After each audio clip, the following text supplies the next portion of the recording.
hanggang dito. Okay, so hello guys.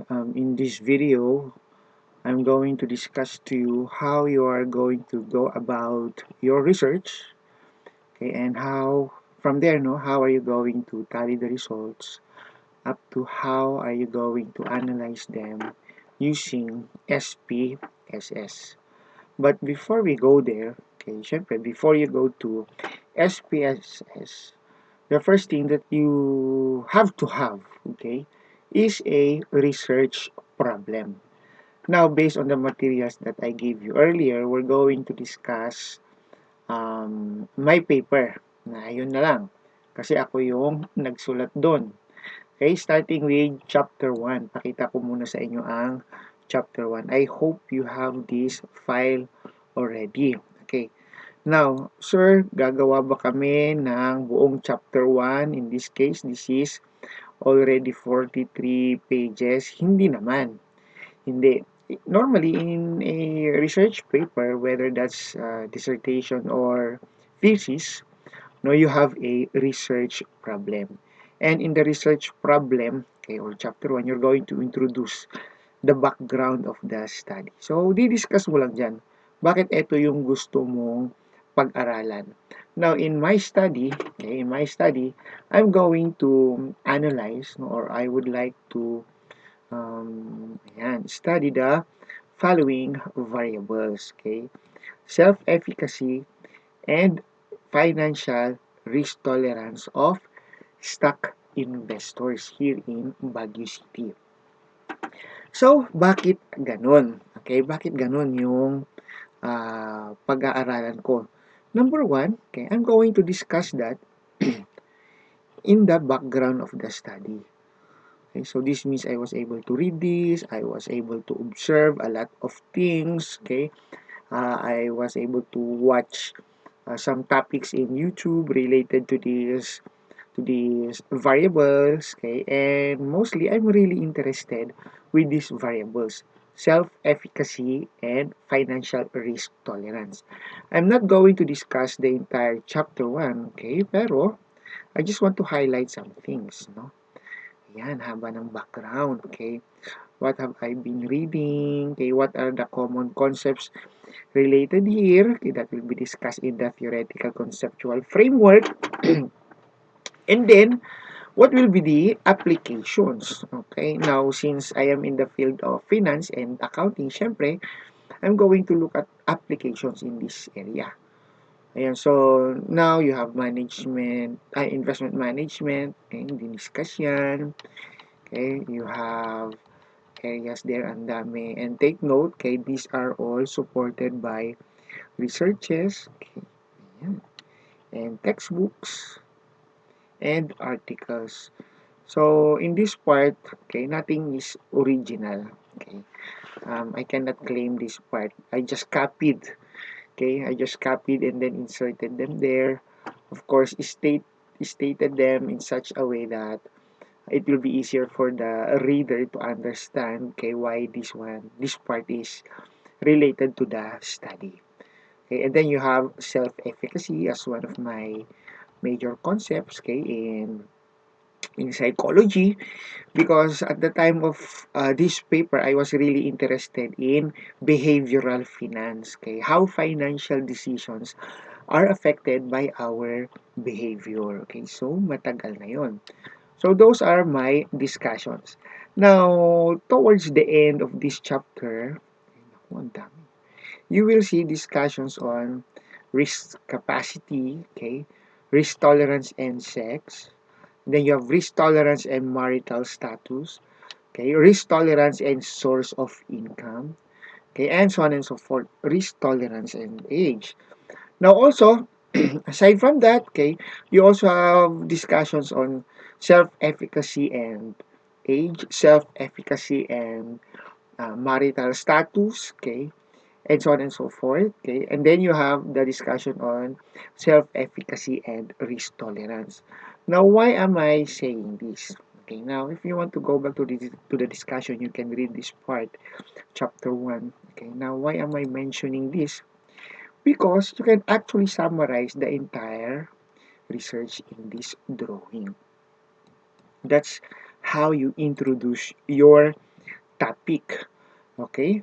So the major variables are self-efficacy and in this case, financial risk tolerance. In the process, I also want to investigate if there is a relationship between self-efficacy and the factor correlates, this one, risk tolerance, and these factors right here, and then self-efficacy and risk tolerance. The title of the paper is actually Self-Efficacy and Risk Tolerance. Ayun. Now, if you want to have an expanded title for this paper, okay, it's called Self-Efficacy and Risk Tolerance of Stock Investors in Baguio City. So now from the title itself, you already know what are the major variables that you're going to measure. And then you already know who are the respondents. These are stock investors in Baguio City. Okay, so you might be asking, sir, why stock investors? Sir, why Baguio City? Sir, why self-efficacy and risk tolerance? Everything is discussed in the paper.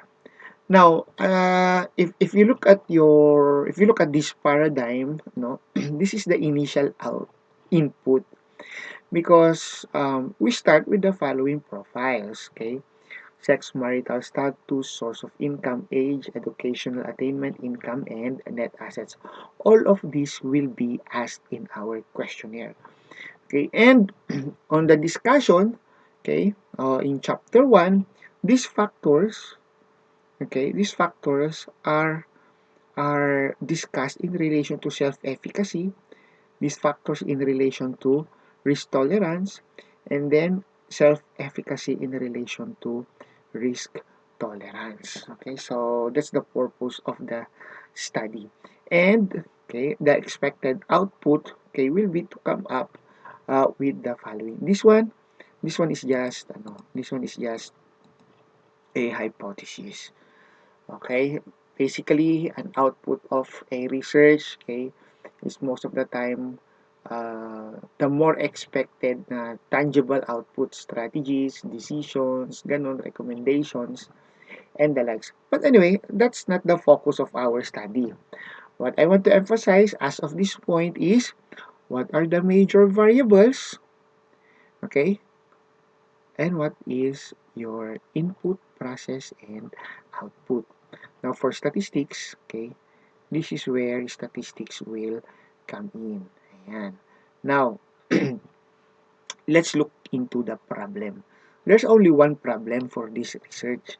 It aims to determine the relationship that exists between self-efficacy and risk tolerance. Okay, so let's try to emphasize that. Okay, you have your self-efficacy and risk tolerance. Okay. Now, why? Well, because we can use this in decision making. As we all know, no? As we all know in financial management, we all know axiom number 1. What is axiom number 1? Axiom number 1 actually states that the higher the risk, the higher the risk, the higher will be your return. Okay, so ayun. That's basically axiom number 1. So, what I want to know is, well, what are the other factors that could correlate with the risk? And based on my reading, I found out that the self-efficacy is actually a good factor that will affect the overall risk. So, imagine the relevance of this study. Okay, if you really want to increase your return, then you should be able to accept higher levels of risk. And how do you do that? You have to believe in yourself. That is what I want to investigate.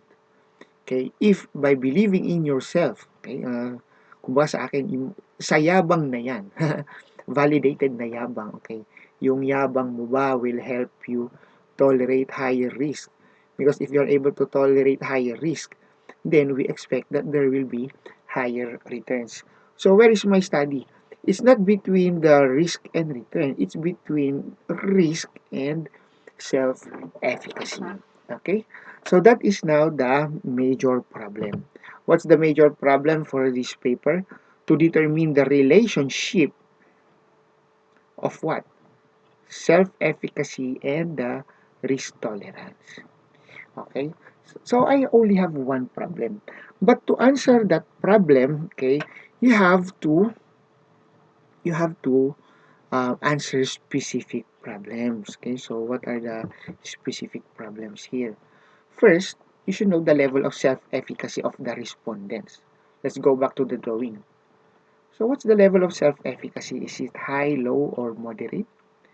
Next, after knowing the level of the self-efficacy of the respondents, okay, you're now going to identify what's the correlation between the respondents' level of self-efficacy and the following variables. Okay, and then go to the next. Okay, I want to know the level of risk tolerance.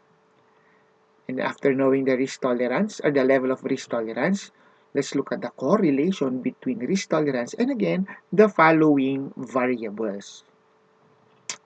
And finally, what's the correlation between self-efficacy and risk tolerance of the respondents? Okay, now if you notice, this is not part of the problem. As most of you, no, I've seen in most of your papers, your problem is problem number one. What is the profile of the respondents in terms of okay, the following variables. That's not supposed to be the problem. Okay. You can actually integrate that in other problems already. Like in this case, diba? It's already integrated in problem number 2 and problem number 4. Okay, let's review. First, you should have a research problem. Okay, and the problem should be significant. It should be used in the decision making once it's answered. Okay, in your problem, you should be able to identify your variables. Okay, so these are the variables. Establish the relationship of these variables. Okay, and now after establishing the relationship, okay, or based on your research, if it's not yet established, kaya ka nga magre-research, di ba? Okay, so, ayun. Now that you have your major problem or main problem and your specific problem, you should be able to identify now, okay, or research how are you going to process this. That is when statistics will come in. Okay, so let's try to restore that and remove that from our screen. And I will now introduce you to chapter 2. This is now chapter 2. In chapter 2 of your paper, okay, you're going to discuss the design and methodology. Okay, now, since this is just a discussion on statistics, okay, I will focus on methodology. Okay, so this is a descriptive correlational method. When we say descriptive, okay, it's answering the question what, okay, what is the answer or what is the number, okay. Ganun po kadali ang descriptive. Ano pa yung kailangan ninyong malaman dito? The population of the study. Okay, you're going to describe, okay, why Baguio City? And then, why stock investors? Okay, so everything is discussed there. Okay, you should also discuss your tool. Okay, why stockbrokers? Ayun. And this is now the basic profile of the respondents. How did we able to get this? Okay, this one is processed through SPSS. I am going to show you the questionnaire. You have this in your appendix. This is appendix A. Okay, so in the questionnaire, let's try to remove some of your ayan. Okay, in the questionnaire, your respondents are going to answer the following. Take note, no? This is just your personal profile. Okay, why? They are not part of the problem. And they pertain to variables pertaining to personal characteristics. Yan. So, i-identify mo lang siya. Sex ba yan? Ng male, female? Oops, sir, bakit male at female lang? Unfair naman. Okay, what about those that are in between? Well, based on my reading, as of this point, there are no studies yet, about the LGBT community with together with the risk tolerance and self-efficacy. Okay. Now you also have your age. Sir, bakit ganyan nakakategorize siya? Okay. Yes, I can actually ask for the exact age, okay? But the correlation for age will be not so relevant, no, as of this point, because um, if you if you know that the higher the age, for example, the higher the self efficacy, are we going to recommend that younger persons will age faster? Hindi naman. Okay, so ayun lang. And it will be easier for us to attach values later. You have education, marital status, okay? And let's try to look at number 8. If you try to look at question number 8, how do you perceive your family income? Okay, so it's asking for perception. Why perception? Take note, okay, that perception, no, perception is actually better than facts when it comes to decision making. Okay, you have to agree with me, no, to this one. Instead of asking how much is your family income, let's assume that a lot of them answered, my family income is 100,000. Okay, now this 100,000 may be high for some, and for some may be low. Naku, baliktad pala. It may be high for some, and it may be high for some. And this might be considered as low for some. Okay, so it's not actually the amount, no, it's actually your perception. If you think this is high, then you might spend this sooner. But if you think this is low, then you might be saving this, or vice versa. Because some will say, oh, my salary is very low. I just keep on spending it kasi there's no point in saving. Okay, so yung mga ganung bagay. Same with the net assets, as I will show you later. Okay. So there you go. You have your source of income. And then again, you have your net assets. How do you perceive your net assets? Okay. Um, Same explanation. For example, okay, your net assets. Let's say that your net assets is only, let's say, 1 million pesos. Ayan. You have 1 million pesos. Some will say this is already high. So feeling milyonaryo sila. Some will say this is actually low for me. So they think that they are poor. And because of that, their financial decisions will be affected. So from this discussion alone, if there's one thing that I'd like you to remember, okay, that when we talk about decision making, most of the time our decisions, okay, are affected by perception and not by facts alone. Okay, so let's continue. Now, what else?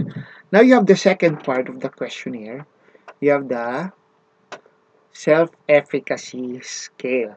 Now, what are the things that I'd like you to remember from this questionnaire? Let's look at the characteristics. Okay, what are the characteristics? Number one, this one is using the Likert scale, but only 4 points. Sir, why four only? Why didn't you use um yes, why did you use 4 instead of 5? For 5 scale kasi, yeah, there is what you call central tendency, and we'd like to avoid that. What is central tendency? This is your central tendency. Okay. If your respondents are lazy, they might end up checking the middle. Okay. Just to be safe, neutral na lang sila. Okay, and with that, you cannot get the significant difference, no, of the results, okay, in your statistics. And then, aside from that, normally for correlational studies lang naman or for t-test, okay, 4 choices is already enough. Unless your study is regressional. What do we mean by regressional? Let me write that down. How do you spell regressional? Reg Regressional. Tama ba yung spelling ko ng regressional? Okay, kunyari, tama yan. Pag sinabi nating regressional, okay, meron kang dependent, tsaka independent variable, okay, so you have here your x, and then you have here your y, okay. You're going to analyze the predictive value of your variables, okay. You're going to analyze the predictive value, ibig sabihin, how do they affect the value of your main variable. Kumbaga, meron kang dependent, this one is your dependent, and meron kang independent. This one is not a regressional study. It's just a correlational. No cause and effect. Okay po? So, that's number 1. So, let's call that number 1. And then number 2, okay? There are questions that are not included in the points. Like, for example, question number 1. Okay, so what's with question number 1? The question is, I like to grow plants. Ayan. Do you think this is relevant? No? Do you think this is relevant? I like to grow plants. Okay, wala yan. Nakasingit lang yan. Okay? This is, just to make the questionnaire interesting to the respondents. And there are a lot of questions inserted there. Okay? Where is my mouse? If you try to look at chapter 2, all those questions are identified. Okay? And then, also, take note that there are some statements that are reversely stated or negatively stated, meaning the points will be different. Okay, so let's try to look for that. For example, I avoid facing difficulties. Okay, if you agree in avoiding difficulties, if you agree, ayan, this one will be 1. Okay, the points for that will be 1, and where's my pen? And will be 1, and then this one will be 4 if you disagree. Okay, but then there are some questions wherein 1 point will be given to this part, disagree, and then 4 points will be for the agree strongly. Let's try to look for those statements. Or maybe we can just go to chapter 2 kasi nasa chapter 2 naman pala yun. Okay, going back to chapter 2, where is it? Ta-da! Ayan. Let's try to look at SES. Data gathering tools. Okay, look at that. 7 items, 1, 5, 9, 11 are filler items and are not scored. Okay, so yun yung mga 0 ang points. And then you have items presented in negative fashion. You have 3, 6, 7, and 8. Let's try to look at those, okay? 3, 6, 7, and 8. Okay, so what is number 3? One of my problems is that I cannot get down to work when I should. So, if you agree to this statement, what will be the score? Agree. Ayan dito. What will be the score for number 3? Will it be 4 or 1? I cannot get down to work when I should. Okay? So, if you agree that this is 4. Tama? Or 1. Pag nag-disagree ka naman, Hindi, kayang-kaya ko yan. Ito ang 4. If you agree, this is 1. Okay, bakit nagloko yung mouse? Ayan, 1. Pero dito, when I make plans, I am certain that I can make them work. If you agree with that, this one will be 4. This one will be 1. Okay, so 1, 2. This is what we mean by negative scoring. 2. And this one is 0. So you see, your respondents will be continuously thinking. No? Ayan. Okay. Okay, let's try to continue. Ano pa yung mga kailangan ninyong malaman dito? So that's for your SES. Okay, and then you have your RTQ, risk tolerance quotient, okay, or risk tolerance questionnaire. Now all of these will have their own respective points. Some will have 1, 2, 3, 4, 5, 6, 7, or 7, 6, 5, 4, 3, 2, 1. Okay, so sir, how do we score that? If you go to your chapter 2, okay, in our chapter 2, where's our chapter 2? Ayan. Let's go to your risk tolerance question. It's discussed there. Okay, so ayun. Some have 4 items, some have 5 items. Okay, and then in your appendix, okay, let's look at your appendix. This is how you score them. There. Okay, in question number 1, you have 1, 2, and then 4, 6, 8, 9, 10. In question number 2, there are only 4 questions, but it's not 1, 2, 3, 4. It's 2, 4, 6, 8. Because the gravity or the impact of the questions were already taken into consideration in coming up with the points. And then look at number 17 and 18. And even 16, 17, 18. There are no points assigned. Why? Because these are preparatory questions for number 19 and number 20. Okay, so now that you know the questionnaire, okay, let's assume that you have your respondents answer these questionnaires. Okay, so there are 3 parts. You have the profile, SES, your self-efficacy scale, and then you have your risk tolerance. What do you do next? If I were you, you go to the first page. This is what you will do. Okay, go to the first page, get your pen, and then mark this as number 1. Go to the next questionnaire and then mark it number 2. And so on and so forth. So if you have 100 questionnaires, okay, or 100 respondents, you will mark those, all of those. And then you tally them. When you tally them, for example, okay, you already finished tallying the results, you encircle. Okay, so respondent number 1 is counted and then it's already encircled. This means that it's already tallied.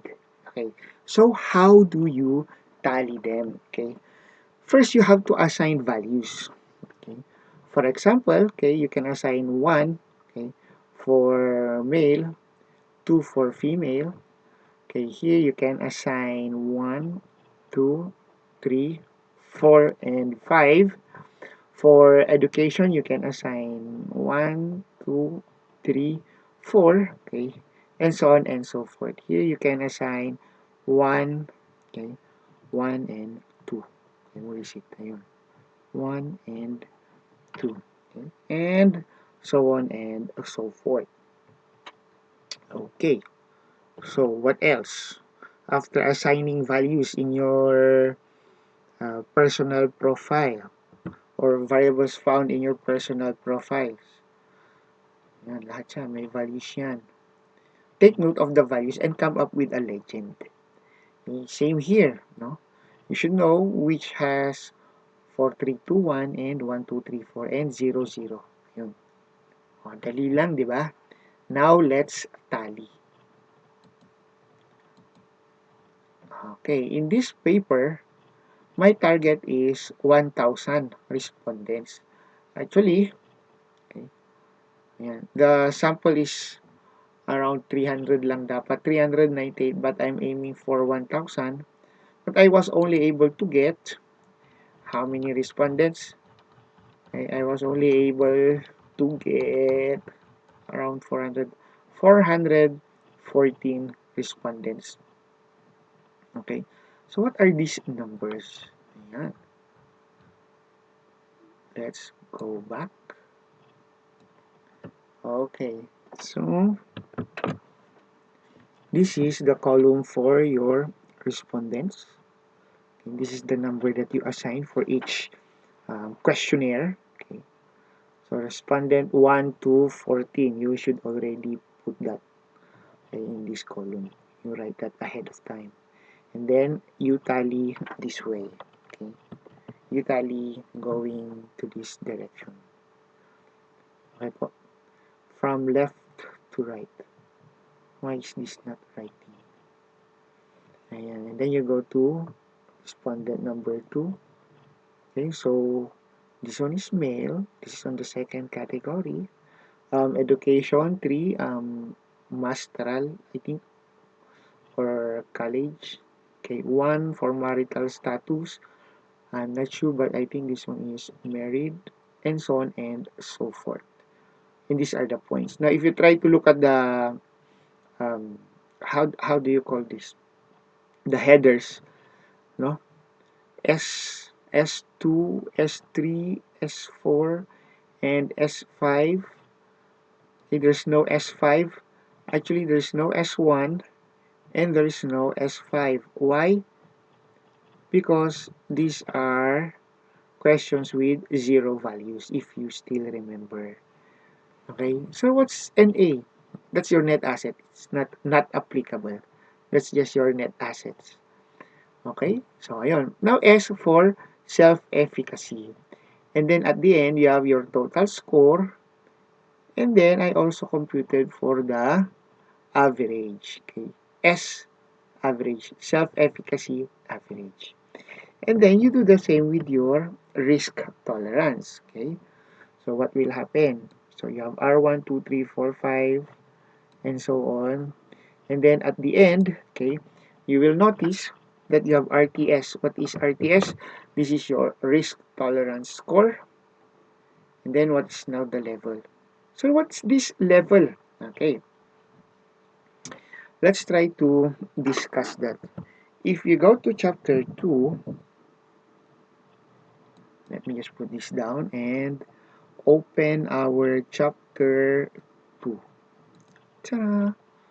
Okay, we have a limit for chapter 2, that there is a range of score, and which will classify you what type of investor you are. If your score is 42 and below, you are an ultra cautious investor. And you have the following interpretations here. Okay, and the highest score, okay, will be 116 to 122. You are ultra speculative. So you already know these definitions. Ano? If you're speculative, you are risk taker.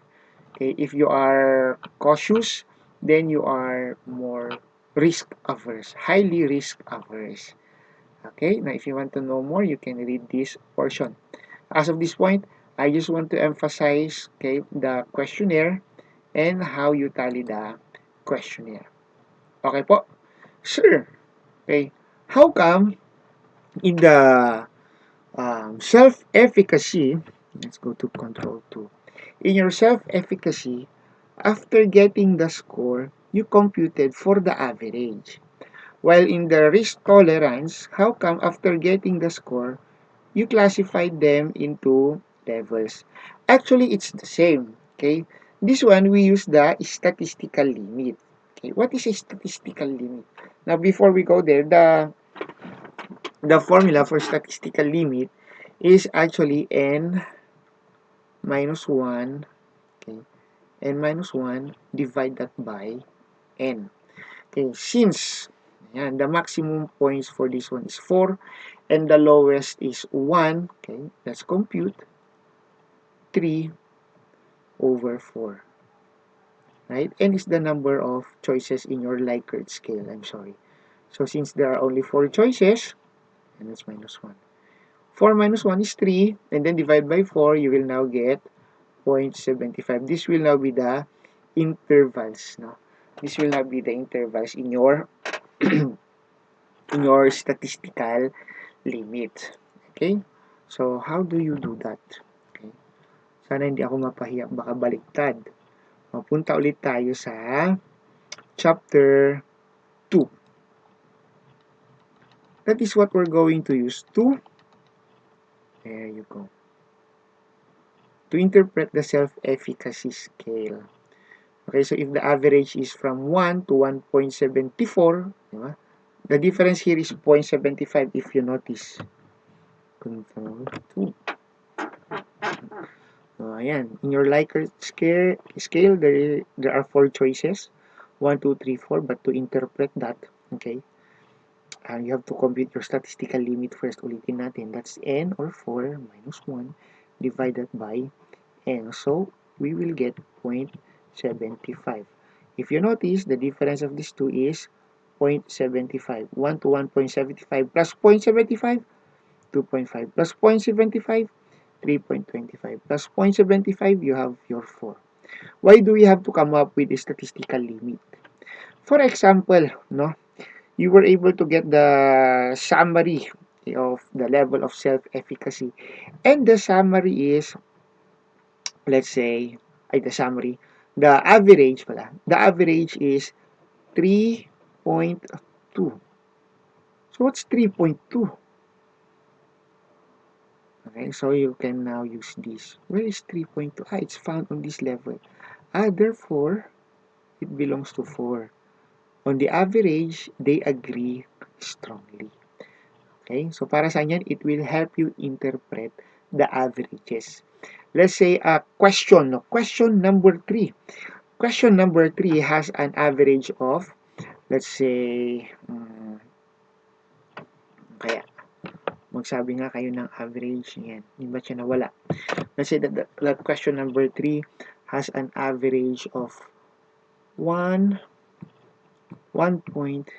Okay, how come? Yan. So, 1.8. Okay. So, where is 1.8? It's found somewhere here. So, on the average, their answer is 2. Most of the respondents answered that they disagree moderately. Okay, so that's how it works. Ayan. Let's go to scale. Now, let's go back to your tallying. So now you have tallied, you were able to get the score and the average. Dito pa lang, no? You already know the average self-efficacy of respondent 1, 2, 3, 4, and so on. You also know what kind of investors are investor number 9 is highly speculative. Okay, and some are still on the cautious side, like investor number 4. Okay, now what are you going to do with this? You can actually import this into your SPSS. Okay, now let's see. How do we do that? Let's try to clean our desktop first. Ta-da! Okay. And you can open your SPSS. Let's try to open our SPSS. There you go. I'm clicking on SPSS.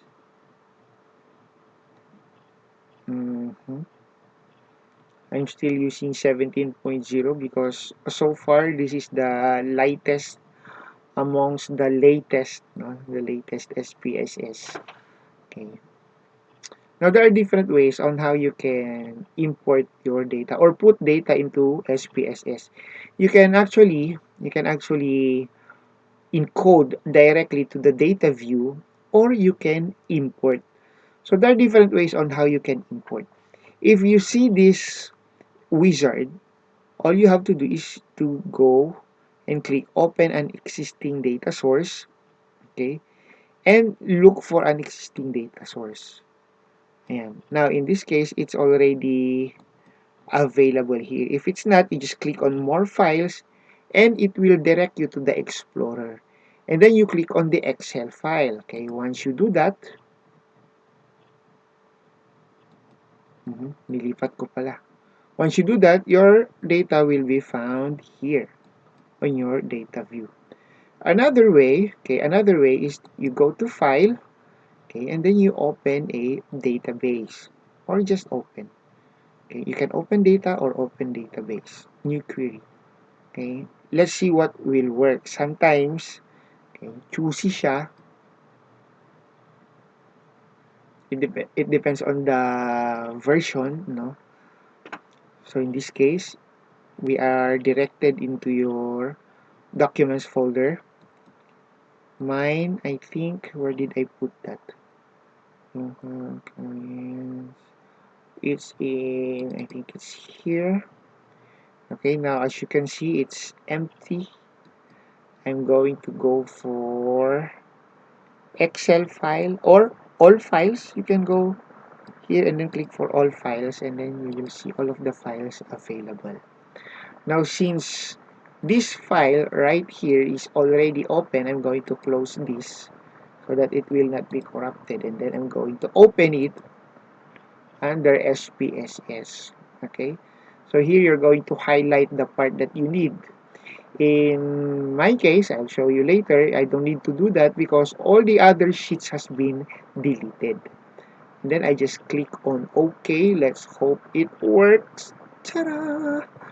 Okay, you now have the respondents, sex, age, educational attainment, and so on and so forth. Ayun. Sana hindi nyo naririnig yung maingay naming kapitbahay na nagbabanda. Ayun. Okay? Now, let's try to close this. Let's try to close this and let's try to import this. Save all contents? No, let's not save this. Save changes? No, let's not save that. Let's open SPSS and import this using the drag and drop. Ayan. Now, I think the drag and drop approach, last time I checked, it works with Windows XP. No, let's just cancel that. Okay, it works with Windows XP. I'm not really sure with Windows 8 and Windows 10. So let's try to open this. Open self-efficacy, risk tolerance, tally. I really hope that you are still with me. Okay, ang hirap ng kausap lang yung computer. Mas sanay tayo sa tao. Okay. So what do we do? Let's try to copy this. Control A and Control C. Let's just try to, oops, sorry. Wala. Or let's just try to paste here. Control V. And no, it's not working. It's not working. Copy paste. Dati, it works perfectly fine. Okay. There's also another way. Oops, it's reading. It's too large. Okay, so let's just cancel. Okay, and there's also another one. Okay, which I'm a big fan of. Okay, that's when you just get the file and then just drop it somewhere here.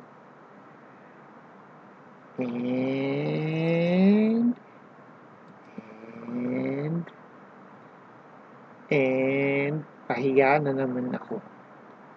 So, hindi pala gumagana yung ganong klase. Okay? Naghahang siya. Oops!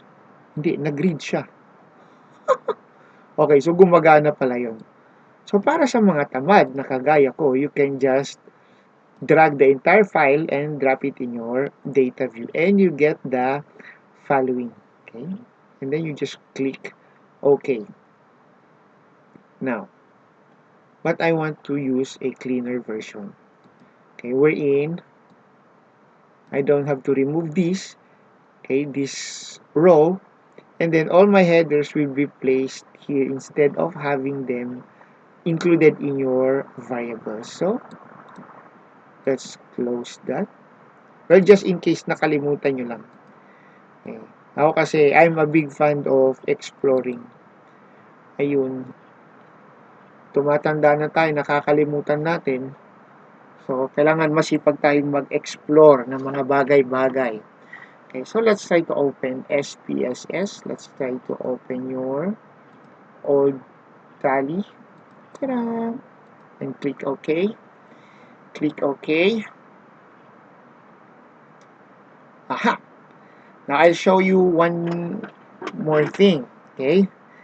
So, based on the previous videos that I sent you, okay, from YouTube, you should already know what are these. Now, this is the data view, and this is the variable view. If you want to edit your variables, you go to your variable. What do you mean edit? For example, like this, no? Respondents are, well, numeric, but we don't actually assign values to respondent number 1 or respondent number 2. Okay, we're not saying that respondent number 2 is better than respondent number 1. Mas mataas lang yung number niya. So you can actually assign this as a string. Okay. Now since I have 414, okay, let's just say that there are 3 characters, but 11 is okay.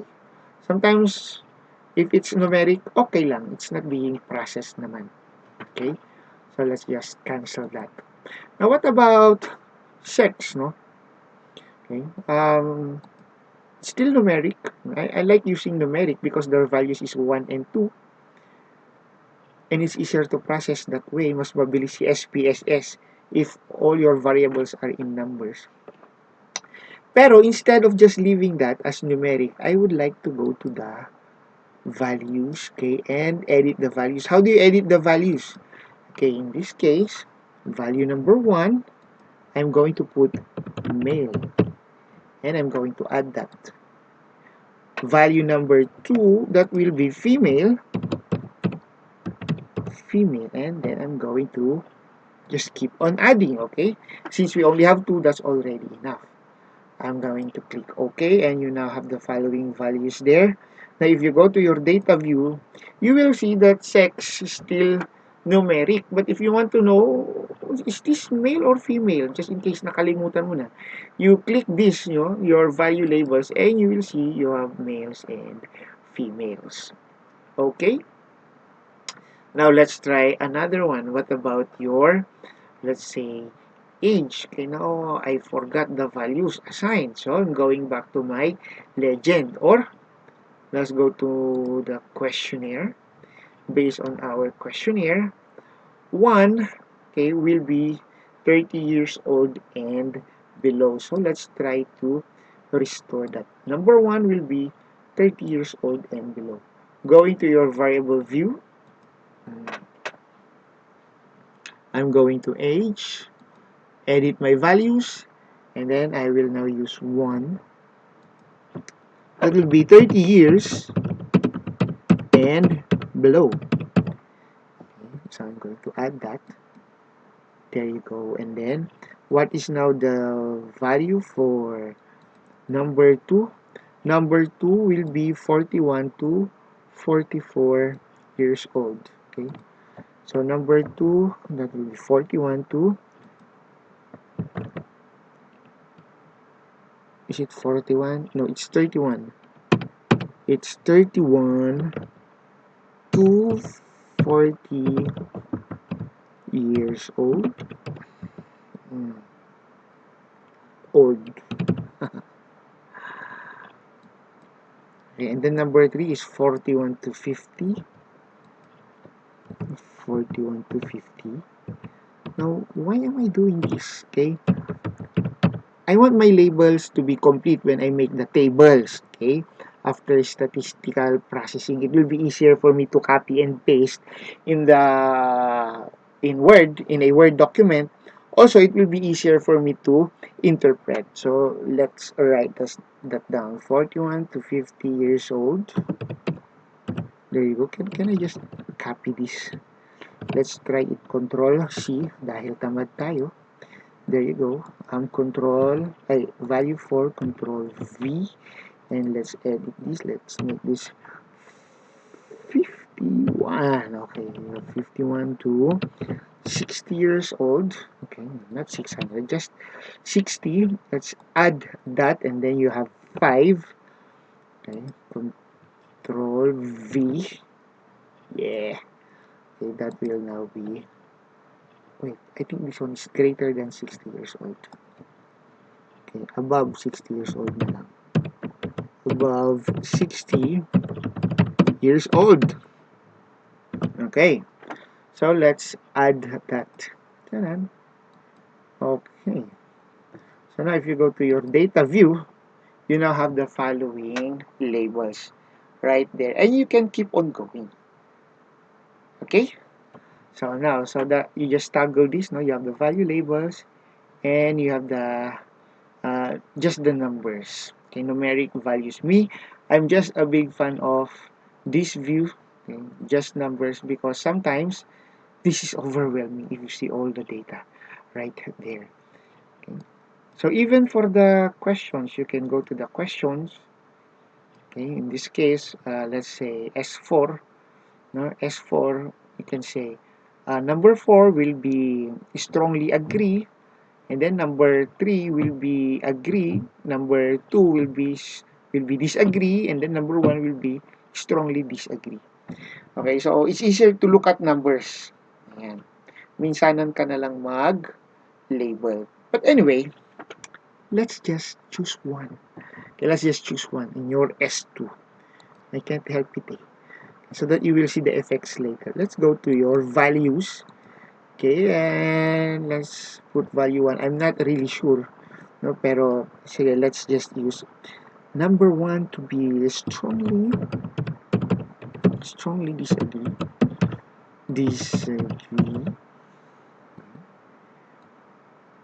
Control C. Okay, let's add that. Okay, and then let's go to number 4. Control V. Strongly agree. There you go. Okay, and let's copy that. No. Control C. Let's add that. Okay. Number 3 will be control V. Just agree. Okay. Let's add that. And then number 2 will be disagree. Ayun. And okay. As you can see, number 2, you already have strongly agree, strongly agree, and so on and so forth. Okay? But then, ayan, dyan na muna tayo.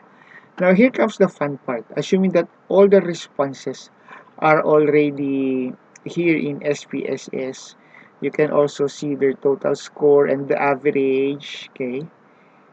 And here you have the score and then the level. Oh, we should have edited this level pala, so that we will know if it's ultra cautious or highly speculative or ultra speculative. Okay, but anyway, this is the fun part. You can now actually start solving your problems. Okay, what is the first problem? Okay, the first problem is, let me show you the first problem. The first problem is, what is the level of self-efficacy of the respondents? And madali lang yan. It's just one variable. Okay. I go to analyze. What's the level of self-efficacy? I will go to descriptive. Okay. Descriptive statistics. Okay. And let's go to your level of self-efficacy. There you go. Or kunyari, I also want to know the level of risk tolerance already. And then I will go to the level of risk tolerance. Pwede ko na siyang pagsabayin. Okay, and what do I want to see? Let's say, here I'm only interested with the mean, but let's say I want to show the standard deviation, minimum, maximum. I also want to see the sum, the distribution, okay? Pero let's just click these things if this is what you need. And I go to, I click OK. There's the command, it's already done for you. And this is now the descriptive statistics. Okay, what is important here is just the mean. This one. Okay, so do you remember our statistical limit? Okay, 3.28 belongs to high. Okay, so let's go to chapter 2 because that was already explained in chapter 2. Going to chapter 2, 3 ayan, 3.28 belongs here. So the self-efficacy of the respondents is very high, okay, which means there is remarkable and realistic belief in one's own chuvanes, chuchuvels. Okay, so next, what about this level of risk tolerance? It's 5.96. What's the meaning of 5.96? Again, it's still found in the continuation of your chapter 2. Okay, 5.96 is, oh, I'm sorry. Okay, the level is based on total score. So, you can do that again. Very easy. You go to Analyze, Descriptive Statistics. Okay, let's remove this. Okay. Instead, let's just use the total score. There you go. RTS. It goes there, and let's just remove this self-efficacy because we already computed for that. And I guess that's it. Let's just use one. Okay, so for your RTS, the average is 85.1. So what is the meaning of 85.1? Again, we go back to our table in chapter 2. 85.1 is here. The respondents are moderate to speculative only. Okay, so with this table, it will be easier for you to make an interpretation. Okay, so let's try to remove that. Okay. So, nandito lang yung mga pag-aaralan nyo talaga. Okay. Pwede nyo nang kalimutan yung iba. Eto, mga pampaganda na lang yan. Ulitin natin ha. Shortcut, imagine. We can now answer problem number 1 and problem number 3 at the same time. By going to descriptives, okay.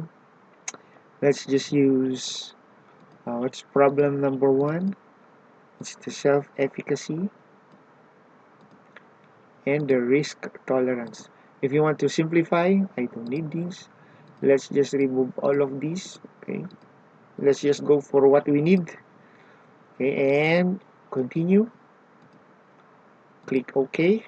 Now you have a simpler table. And this one, you interpret this based on your statistical limits or table of interpretation. Okay, so now, what about problem number 2 and problem number 3? In problem number 2, it's looking for the correlation of the following. So why are we correlating this sex? Normally, it's just the significant difference, t-test lang.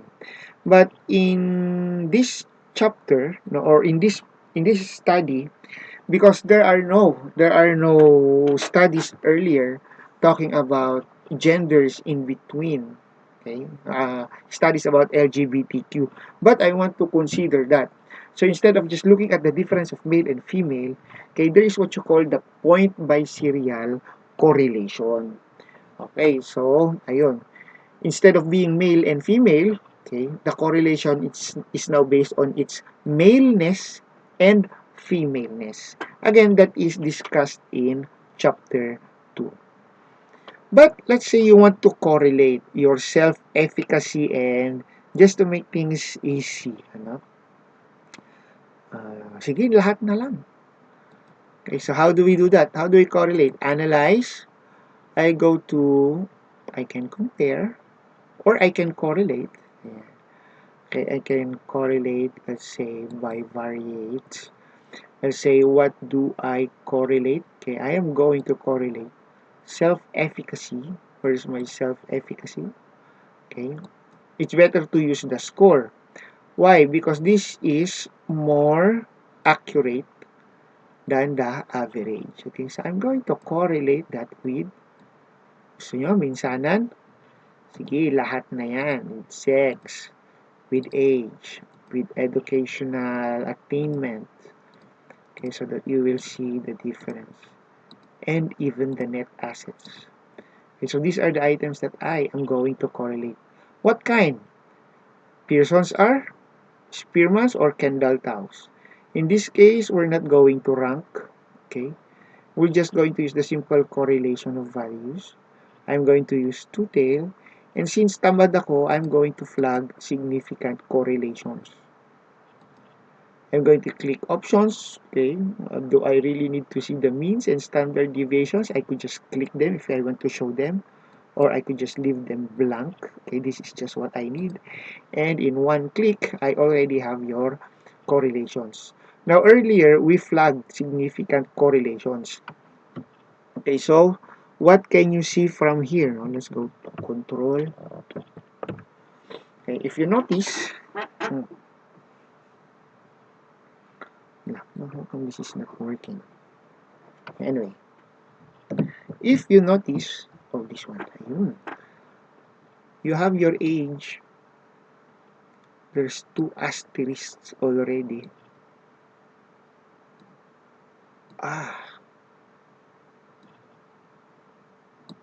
There you go.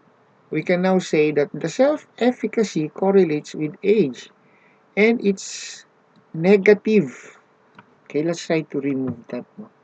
Um, See there, it's negative. Okay, based on discussions, and previous researches. Okay, normally the higher the age, the higher the self-efficacy. But in this set of respondents, there's negative correlation. This means that the older investors get, the lower will be their self-efficacy. Okay, and this is a true correlation. Two asterisks will mean, ano, they are, let me put this down. Oops, sorry.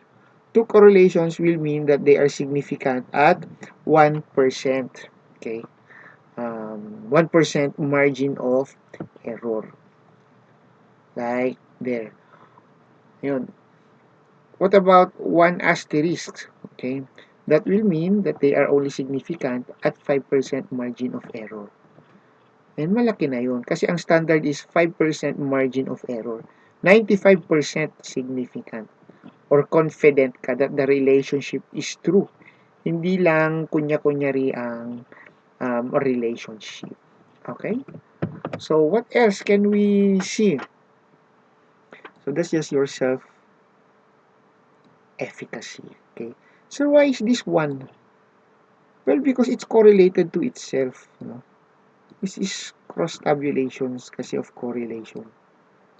So, what's the correlation of marital status and marital status? Siyempre, 1. Habang yung isa tumataas, tumataas din yung isa. Look at your net assets. Ayan. Okay, it's positive. This means that the higher the net assets, we expect, okay, that the self-efficacy is also higher. Mas mayabang ka, kumbaga.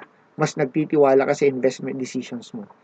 Not just the net assets, but also the family income.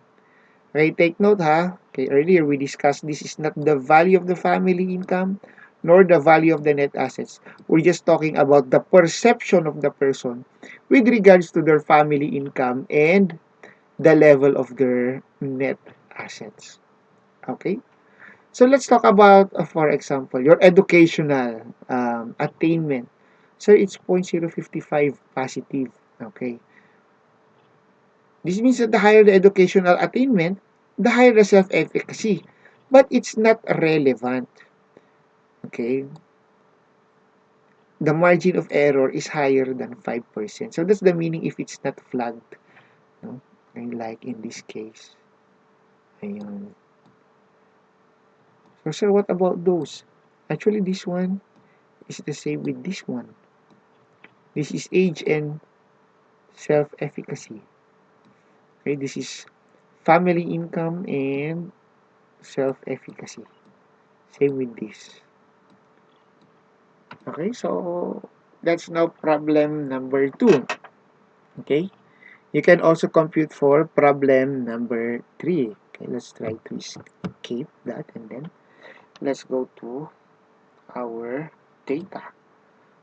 Problem number 3, this is already solved earlier.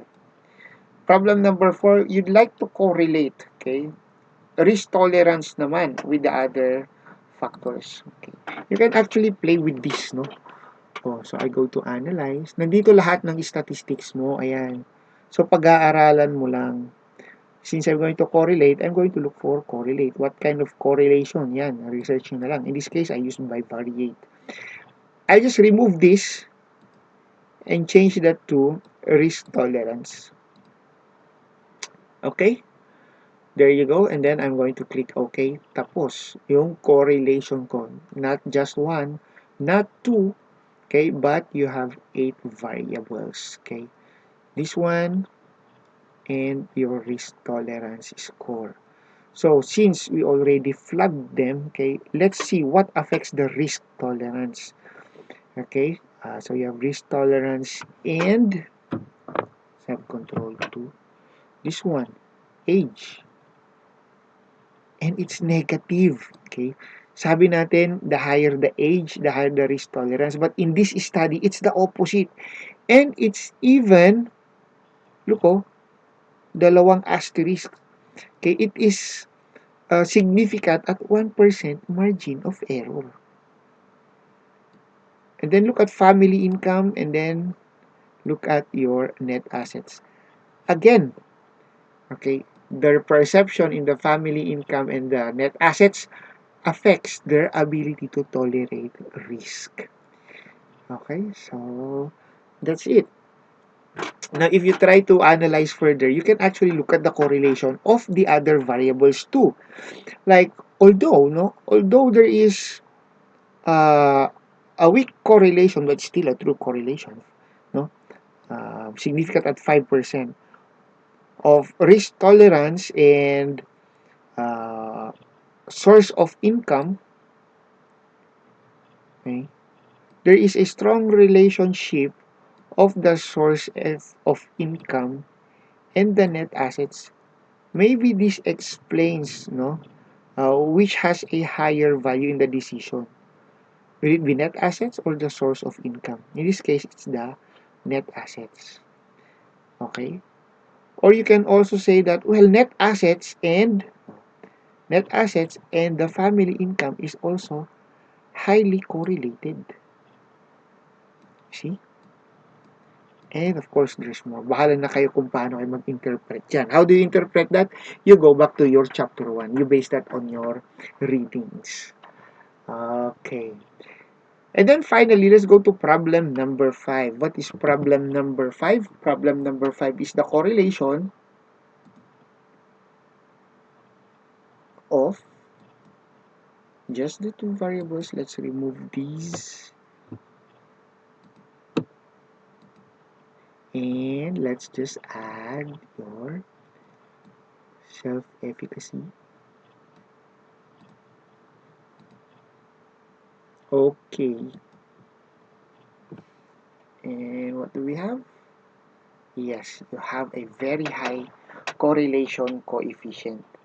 Okay, and it's significant at 1%. So how do we interpret this? How will you know if it's high or low? Again, you go back to your chapter 2. Okay, so let's see. Where is our chapter 2? In your chapter 2, this one. Okay, you have the interpretation of correlation coefficient. And ayun. Okay, so this is the one that we're looking for. Ayan, so let's see. It's 0.759, which belongs somewhere here. There is high correlation, and it is a marked relationship. When we say marked relationship, okay, you can depend on it. It is highly conclusive, okay? As compared to almost negligible or definite lang. Okay, it could be a true relationship, significant, but it's negligible. Like if you see a couple, no, holding hands, going down Session Road, okay, but they are young, okay, no signs that they are married, okay. Well, holding hands is not enough, no, to establish a relationship.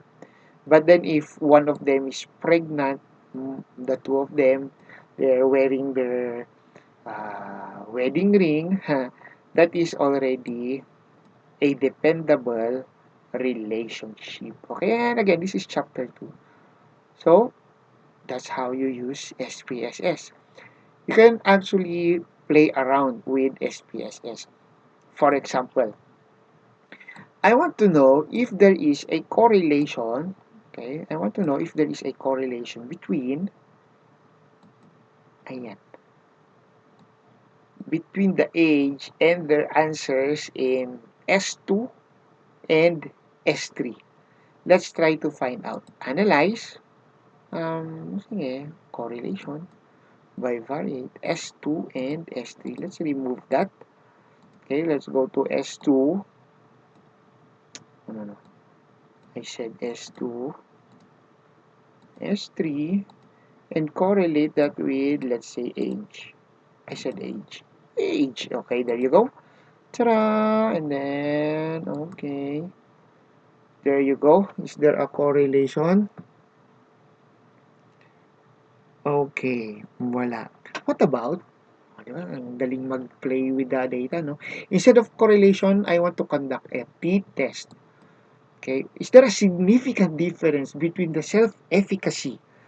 Yun na lang, significant difference. So, I'm going to compare means. Okay, is there a significant difference between, ayan, the, what should we test?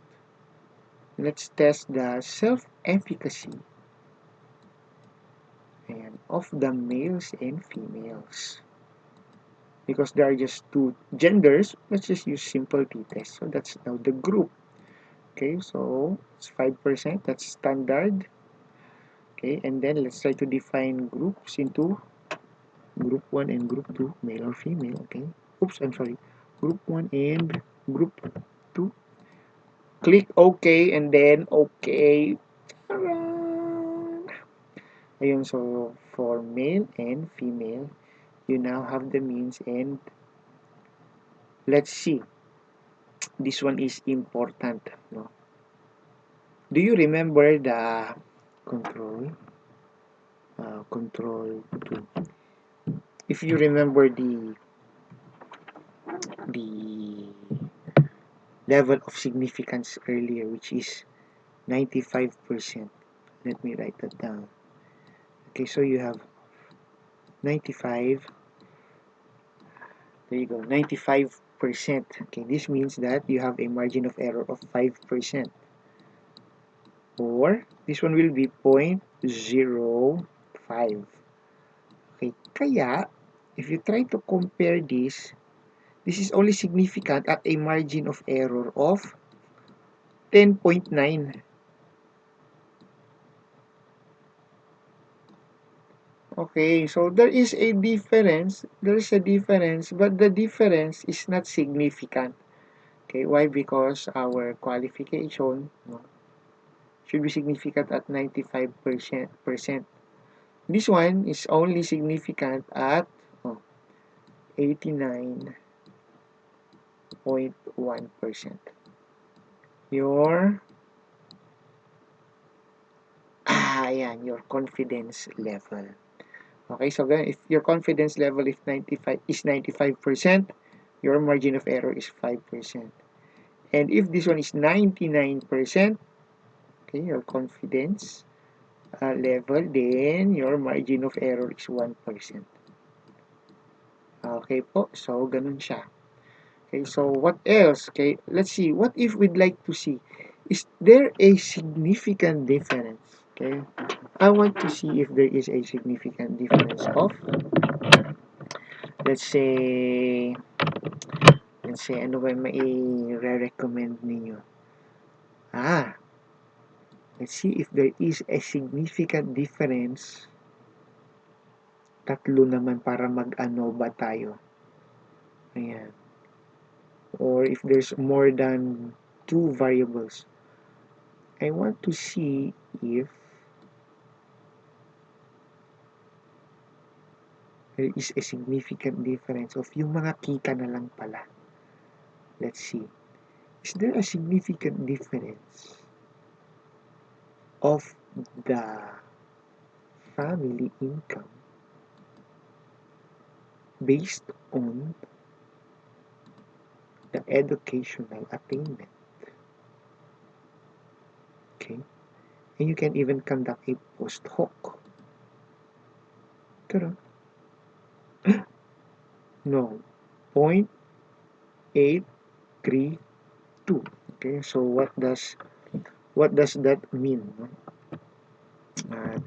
Control 2. Okay. Again, if you remember, okay, our independence level is 95%, okay, which means our margin of error is 5%. This one, okay,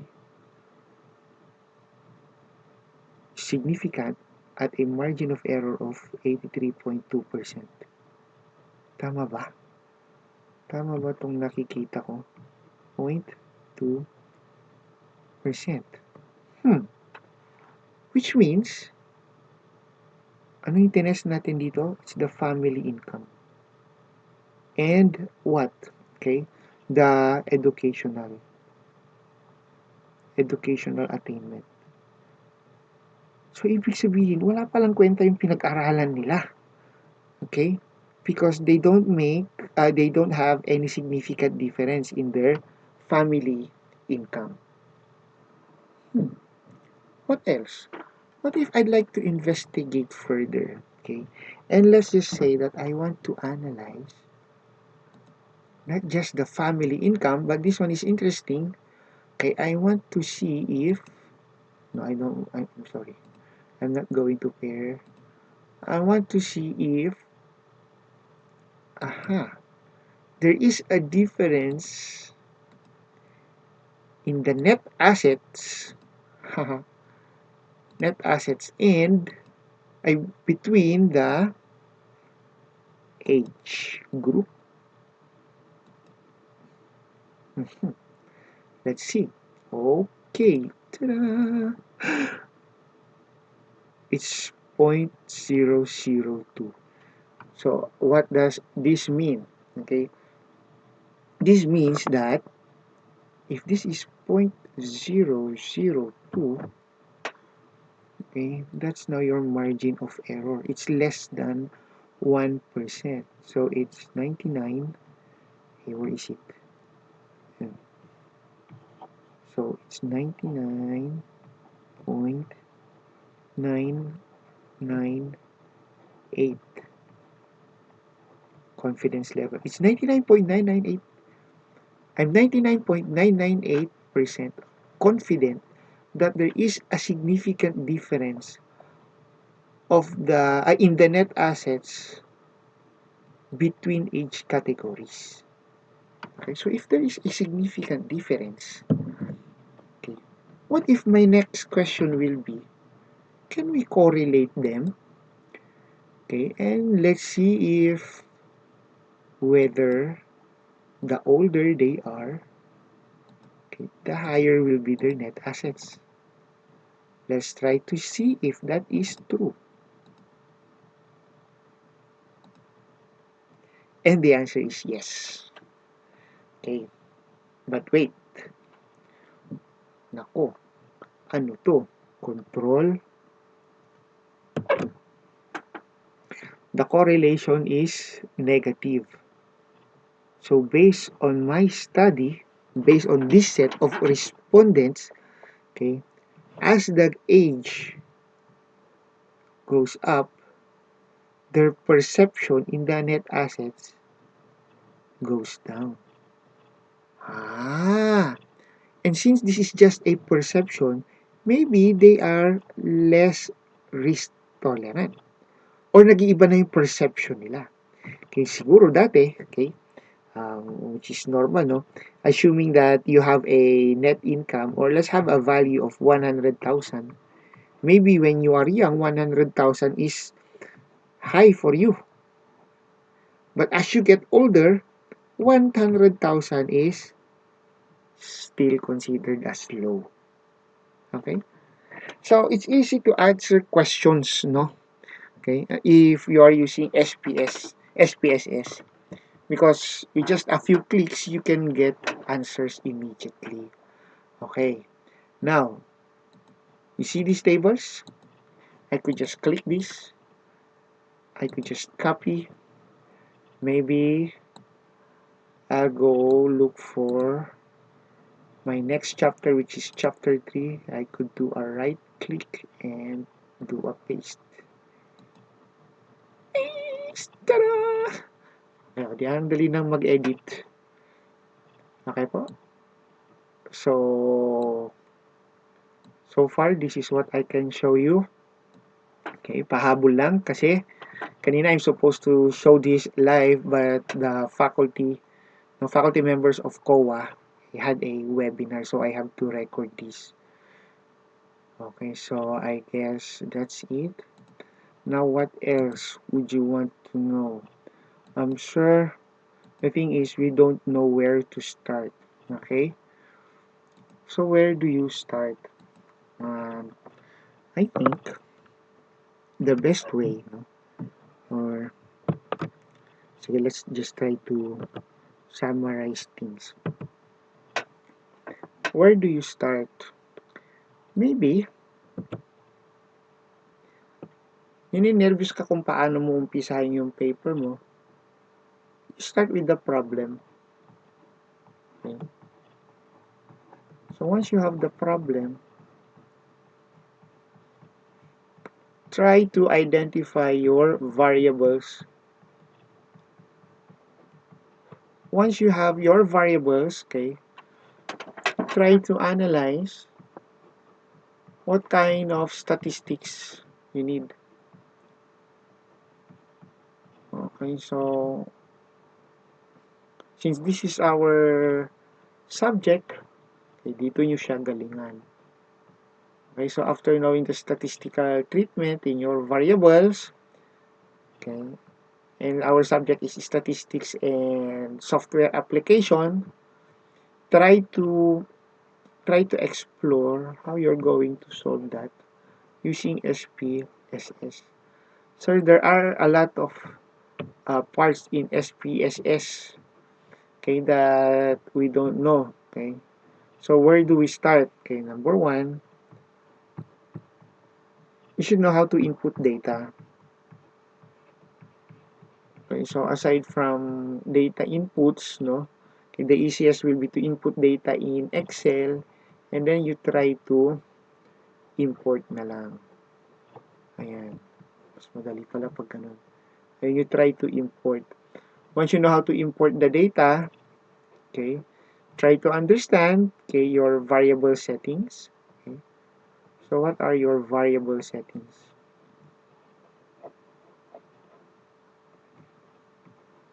After knowing what are your variable settings, there you go. Okay, try to learn about the tab on analyze.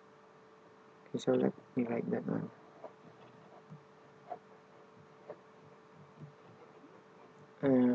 Tama ba? Ayan. Kasi here in analyze, you have your statistics. Nandito po yung mga statistical treatments natin. So, sir, where do we start? Okay, maybe you can start with the frequency. Okay, how to count the age, the ano to, yung gender, educational attainment, and so on and so forth. Okay, and then you go to your t-test. Okay, to check significant differences. Okay, you want to go further, you can go to ANOVA. Okay, and then correlation. Pag alam nyo to, madali na lang yung mga iba. Okay? Ayun. Now, let's see. Escape. There's one more thing I'd like to show you. Okay. Now, what if you just want to come up with a basic profile of your population? This one is easy. Go to analyze. You go to descriptives. No? Okay, you can have just the basic frequencies of what? There you go. Your sales, age, edu. I'm just pressing the control key para mas madali. Okay, and then when I do this, what kind of statistics do I want? Okay, maybe I just need the mean. Okay, and then the total. Okay, and do you want to express it in percentiles? Okay, pwede rin. You want to know the standard deviation? Maybe not. Maybe the minimum and the maximum. And then I'll go continue. Okay, and click OK. You will get the following. Ayan. Okay. So, ayun. This is your frequency table for sex. For males, you have 210. Females, you have 200 for a total of 414. What about this? As to age bracket, you have the following. Mas marami yung 30 years and below. Ayan, for educational attainment, as you can see, it's just 1, 2, 3, 4. Why? Okay, because we did not change the values. We did not edit them earlier. This is the importance of editing the values of your variables. Now, when you make a table, you already have the following, like male and female, and then you have the years. Okay? There, so you just copy and summarize. Ang dali, di ba? Or let's just say, not just your basic descriptives, no, but you want to come up with a chart. Okay, now let's see. What if you'd like to come up with a chart? Where are my charts? Tanggalin pala natin to. Wait. I'm sorry, let's do this again. Now, assuming you forgot what is the command for this, you can go here and you will see that, oh, you just made the frequency table for the following variables. And these are your statistics. You see? So here, how did I come up with this table? Your variables is age. I correlated the following variables. What kind of correlation? Ayan. Two-tail. And then you made pairs. So ito, madali lang. Analyze. Descriptive. Mag-frequency tayo. And then, this time, let's come up with, let's say, a pie chart. Okay, expressed in percentiles or pwedeng frequencies. Pero kung nag-table ka na ng frequencies, mag-percentiles ka na lang sa sa charts mo. Okay? And once you have these charts, okay, you can just copy them. Okay, yan na yung tables mo. And then, you can just copy your charts and paste them in your research paper. Control V. Okay, of course, you can edit them later if you think this part is not relevant, and so on and so forth. Okay, what are the other things that you can do? Let's say you can cross-tabulate. It's like how many of these are in this? O sige, ganito na lang. Let's try to cross-tabulate gender and for each gender, we'd like to know how many of them are based on marital status. Let's do this. You can also come up with a clustered bar chart. You might want to choose other statistics, no? Correlation and all. Pero let's just leave this blank as of this point, so it will not be overwhelming.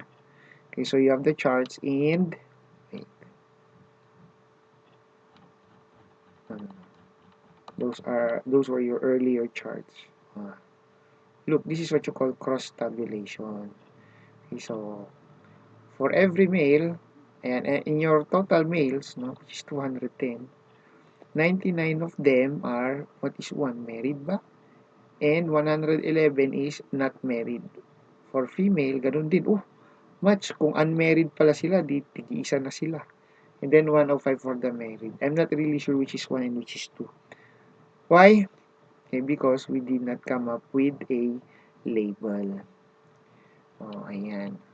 So you can also have your comparative charts. Okay?